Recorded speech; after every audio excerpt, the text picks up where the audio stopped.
Hi, I'm Angie with Knit Paper Scissors in Lincoln, Nebraska. And this month, March, we go crazy for knitting all kinds of socks. It's our March Sock Madness. And it always is an opportunity to take a look at what kind of things you'd like to learn, what kind of socks you'd like to do, and more importantly, what kind of socks you might like to finish. So I'm going to take you on a journey of my second socks that I need to finish and my plan for getting it done in the upcoming year. Well, it's March Madness, so I thought we could have some true confessions of a mad sock knitter in March that also owns a yarn store. So I have here my socks that need mates. And so I have one, let's take a tour. Whoa, 1, 2, 3, 4, 5, 6, 7, 8, 9, 10, 11. And I do have a pair that I finished, which I will talk about in a little bit. And so I have 12. And I was really on track until pandemic hit of keeping up. And so I have to think about how I'm going to figure this out so that these aren't waiting for me. The other thing is that these heels are done with the afterthought heel. And now that I've learned the short row heel, I'm not as excited about doing these socks. But I'm not just going to have one. I've made a decision that I do want my heel to match, even though I'm not super fussy about that. I do want my heels to match. So I've got 11 here. So one a month sounds like a great plan to me. So then I really need a strategy for that. So I'm going to look and say, which one of these would I like to do? I've already finished one this month, but I'm going to go with my strategy. Seems like March, this would be a good one to knit in March. Although, note to self, I don't remember the pattern. So I'm going to have to hunt for that one. So that would seem like the logical one, but it is March Madness. And so there's lots of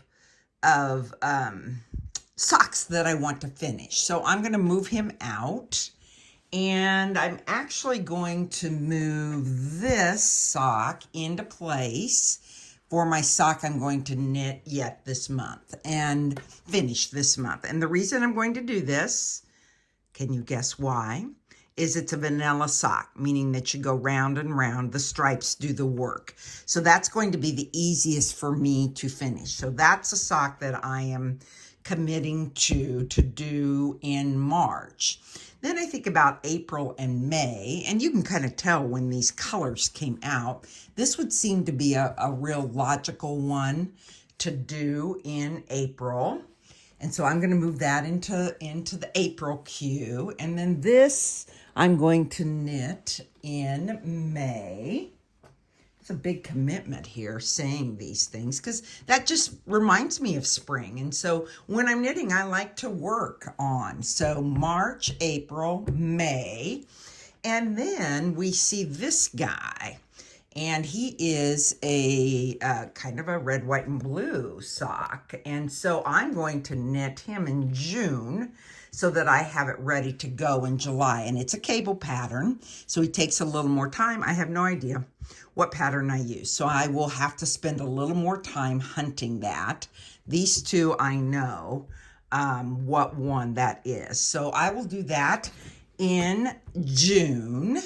And then here is a, let's see, June, July.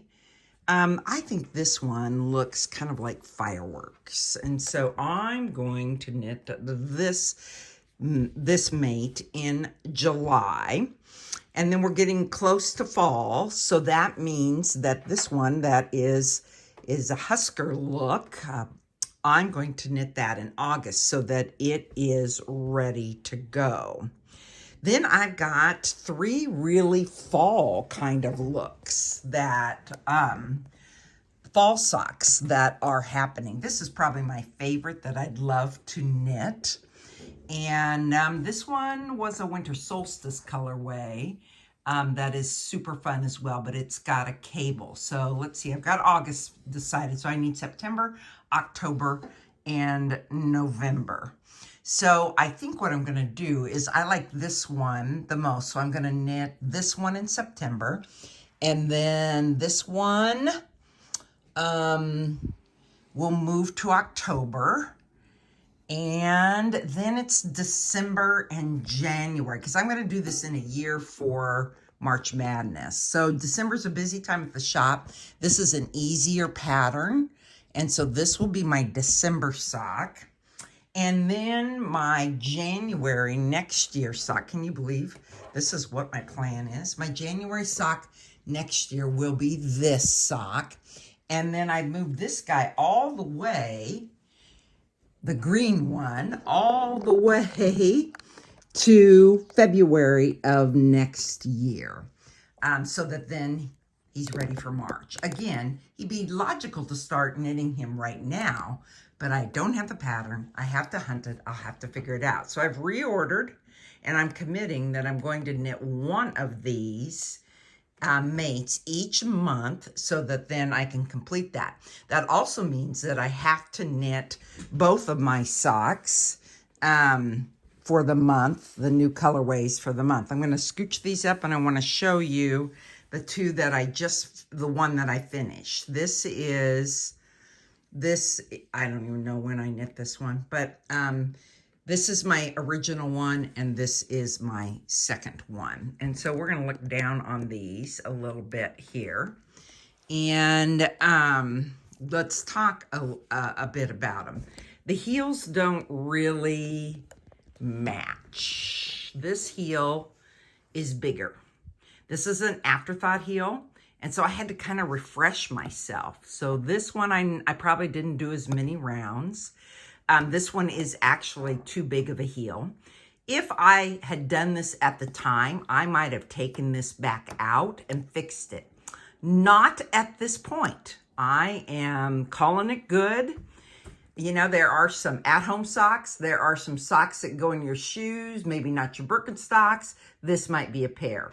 You'll also notice that these pooled quite a bit for me. And it all depends on how you knit, your tension, what size needle you knit it on, how many stitches. You might have knit this colorway and it would not look like this at all. I like the variegated heel that matches and I think it makes it look really, really smart looking. So I do have one that I'm done, but I'm gonna make a second one. That's my commitment this March Madness, is a second finish. And so that will be this sock. I'm going to get it cast on this afternoon and going. It'll be easy for me to knit during March Madness 2022.